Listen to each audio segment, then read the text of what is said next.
का जलवा दुनिया में आई। देर से सही श्रीलंका सरकार भी शरण में आई, जिसने नहीं माना मोदी की दूरदर्शिता वाला मंत्र, मालदीव, मलेशिया, पाक, तालिबान जैसा हो अंत। दोस्तों, आज के वीडियो का मजमून तो हमने आपके सामने खोल कर रख दिया।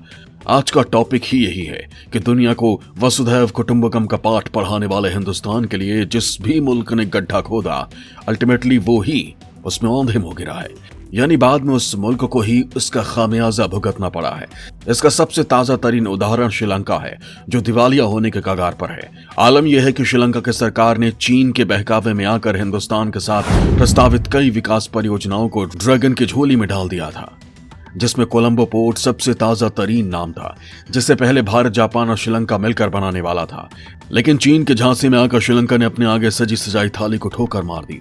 उसे फरेब की चीनी चाशनी में लिपटे मालपुए खाने का चस्का लग गया था, क्योंकि चालबाज चीन ने श्रीलंका को सब्ज बाग दिखाए थे तरक्की के, उसने सपने दिखाए थे विकास के, उसने बच्चों के उज्जवल भविष्य की बात कहकर श्रीलंका को बरगलाया था, और श्रीलंका भी अच्छे बुरे में फर्क करने के बजाय चीनी चश्मे से हिंदुस्तान को देखने लगा और चीन को अपने घर में घुसने की इजाजत दे दी। आलम यह है कि श्रीलंका अब चीन के हाथों बिक सा चुका है, कभी भी दिवालिया होने के कगार पर है। चीन का कर्ज श्रीलंका सरकार की सांसें घूंट रहा है। श्रीलंका ने चीन से कर्ज चुकाने के लिए मोहलत मांगी, जिसे ड्रैगन ने ठोकर मार दी है।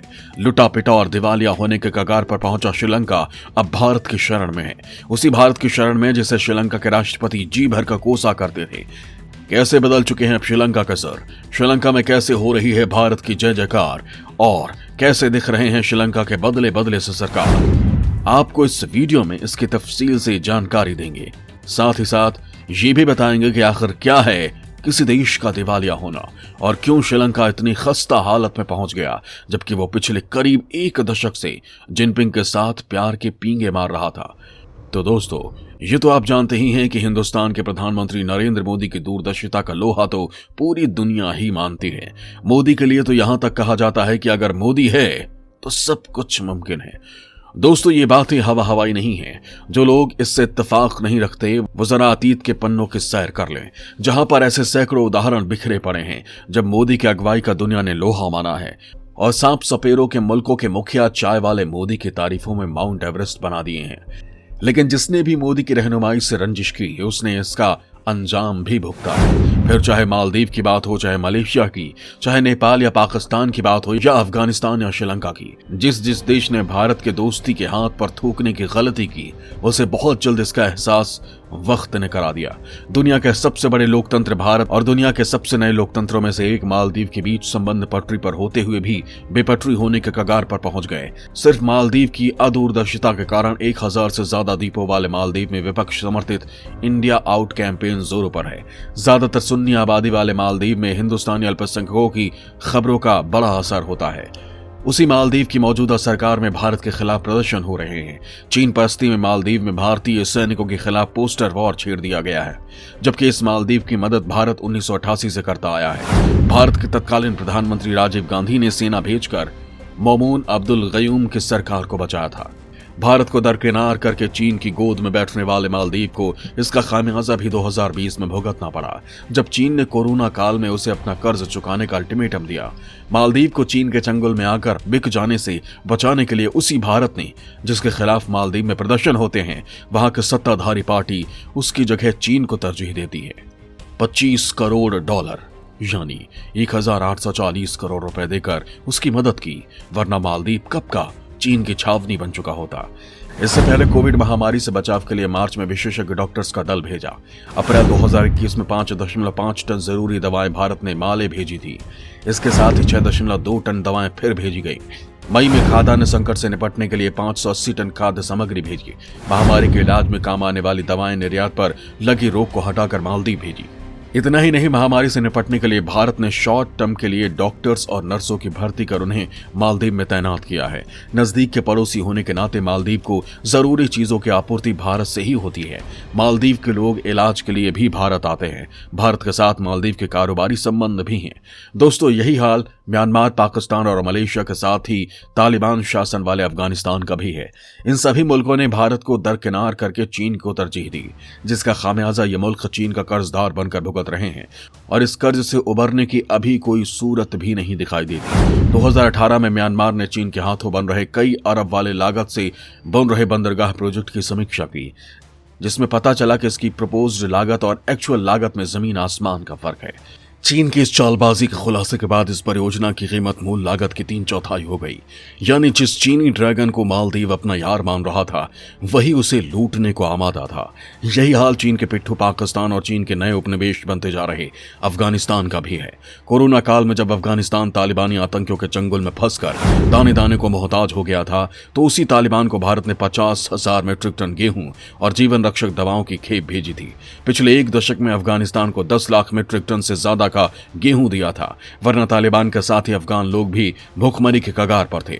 भारत ने 2020 में भी 75,000 मीट्रिक टन गेहूं भेजकर अफगानिस्तान की मदद की थी। इतना सब कुछ करने के बाद अफगानिस्तान में शांति बहाली की प्रक्रिया के दौरान तालिबान और पाकिस्तान दोनों ने भारत को टेबल पर रहने का विरोध किया था। मोदी की दूरदर्शिता का विरोध करने वालों का हश्र आप देख ही रहे हैं। दोस्तों, इसी लिस्ट में सबसे नया नाम जुड़ गया है श्रीलंका भी। श्रीलंका को भी चीन ने अपने चंगुल में फंसा लिया है। श्रीलंका में हम्बनटोटा बंदरगाह बनाने में चीन ने $1.5 अरब का कर्ज श्रीलंका को दिया।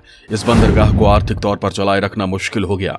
बढ़ते कर्ज को नहीं चुका पाने की सूरत में श्रीलंका ने चीन को 99 साल के लीज पर हम्बनटोटा बंदरगाह सौंप दिया। इसके साथ साथ श्रीलंका सरकार को बंदरगाह के आसपास की 15,000 एकड़ जमीन भी इकोनॉमिक जोन बनाने के लिए चीन को देनी पड़ी। चीन के लिए बंदरगाह रणनीतिक तौर पर महत्वपूर्ण है।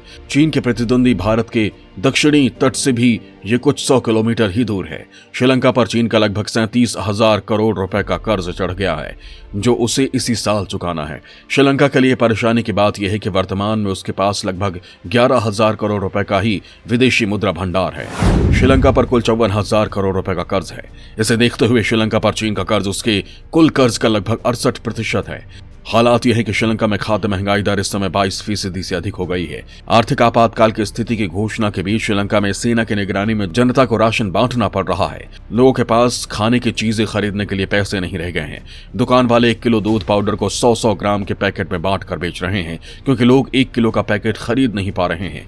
भारी कर्ज के बोझ तले दबे इस देश में महंगाई चरम पर पहुंच गई है। यहाँ सब्जियां और मिल्क प्रोडक्ट्स के दाम में भारी बढ़ोतरी हुई है। वहीं यहाँ मिल्क प्रोडक्ट्स की भारी कमी हो रही है। मिल्क पाउडर की कीमत में 12.5% की तेजी आई है। मिर्च की कीमत 710 रुपए प्रति किलोग्राम पहुंच गई है। बैंगन की कीमत 51%, प्याज की कीमत में 40% तेजी। आलू 200 रुपए किलो, करेला 160 रुपए किलो, गाजर 200 रुपए किलो, टमाटर 200 रुपए किलो बिक रहा है। यहाँ आप ये भी जान लीजिए कि भारत के 1 रुपए श्रीलंका के करीब 2.25 रुपए के बराबर होते हैं। विश्व बैंक के आंकड़ों के मुताबिक कोरोना काल में ही 2.25 करोड़ की जनसंख्या वाले श्रीलंका में तकरीबन 5 लाख लोग गरीबी की रेखा से नीचे चले गए हैं। उम्मीद है कि श्रीलंका को इस महीने भारत की ओर से लगभग $90 करोड़ के 2 वित्तीय पैकेज मिलेंगे। दोस्तों, श्रीलंका की लाचारी वाली ये तस्वीर तो कहानी का एक पहलू है, जिसमें श्रीलंका बेचारा की भूमिका में है और भारत हर बार की तरह इस बार भी गुड फ्रेंड के रूप में। लेकिन आप ये भी जान लीजिए कि श्रीलंका के इस हाल में पहुंचने का कारण भी खुद श्रीलंकाई ही है। वहां के नेता पानी पी पी कर भारत को कोसा करते थे। जनवरी 2015 में श्रीलंका में राष्ट्रपति चुनाव हारने का ठीकरा महिंद्रा राजपक्षे ने भारत के सिर फोड़ा था। काउंट के 2 महीने बाद राजपक्षे ने अपनी हार का जिम्मेदार अमेरिका और रॉ को ठहराया था। राजपक्षे ने इंटरव्यू के दौरान चीनी मीडिया से कहा था कि वो चुनाव हारे नहीं हैं, उन्हें ये चुनाव रॉ ने हराया है। राष्ट्रपति रहने के दौरान भी महिंद्रा राजपक्षे चीन की चापलूसी में भारत को कोसा करते थे और श्रीलंका में भी एंटी इंडिया लहर बनाने में लगे रहते थे। लेकिन जिस चीन के लिए उन्होंने जिंदगी भर भारत को कोसा, उसी चीन ने उन्हें कुत्ते की तरह दुत्कार दिया है। इसी महीने दिवालिया होने के कगार पर पहुंचे श्रीलंका ने जनवरी 2022 में ही चीन के सामने कर्ज में कुछ छूट के लिए गुहार लगाई थी, लेकिन चीन ने कर्ज में किसी भी तरह की छूट देने से इनकार कर दिया। इतना ही नहीं, चीन ने यह भी कहा था कि श्रीलंका को कैसे अपने देश में सुधार कार्यक्रम लाना है, उसका फैसला वो चीन से पूछकर करे। दोस्तों, आपको याद ही होगा कि कैसे हिंदुस्तान में पहले पुर्तगाली कारोबारी बनकर आए, फिर ब्रिटिशर्स, और बाद में इन दोनों ने कारोबार की आड़ में हिंदुस्तान को गुलाम बना लिया और 200 साल तक ब्रिटिशर्स मालिक बन बैठे। ठीक यही नीति ड्रैगन भी अपनाए हुए है। कारोबार और मदद के बहाने पैंठ बनाना, फिर इतना कर्ज देना कि सामने वाला चुका ही ना पाए और उसे ड्रैगन हड़प जाए। अब श्रीलंका भी इन्हीं हालात में फंस चुका है। वहां के नेताओं को अब बस मोदी का ही सहारा दिख रहा है। लिहाजा श्रीलंका के उत्तर पूर्व के प्रमुख सांसदों ने पीएम मोदी को चिट्ठी लिखी है। चिट्ठी में उन्होंने भारत से मदद मांगी है कि श्रीलंका लंबे वक्त से तमिल मसलों के स्थायी राजनीतिक समाधान करे। 7 पन्नों के इस चिट्ठी में श्रीलंका सरकार द्वारा 13वें संविधान संशोधन को लागू करने और सार्थक शक्ति हस्तांतरण करने सहित कई बातों को रखा गया है।